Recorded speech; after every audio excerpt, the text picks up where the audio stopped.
তোকে স্মরণ করায় দিতে চাই, বিবেকের পর্দাকে খুলতে চাই।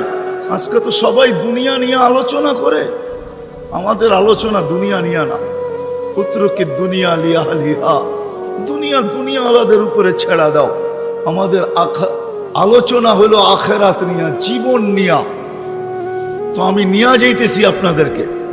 নিশ্চয় অস্তিত্ব দিছেন, ডেকোরেশন আল্লাহ করছেন।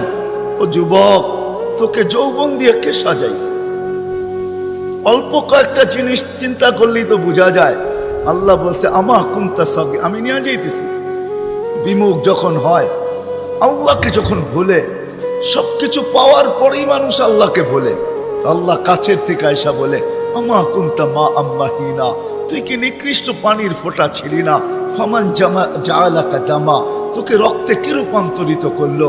ওমান জাআলাকা মুদগা, তোকে রক্তপিণ্ড থেকে রূপান্তরিত করলো। ওমান জাআলাকা ইযামা, তোর কঙ্কালটা কে তৈরি করলো? ওমান কাসা আলাইহি লাহমা, এত সুন্দরভাবে নিখুঁতভাবে গোশতের আর চামড়ার আবরণ কে সাটায়া দিল?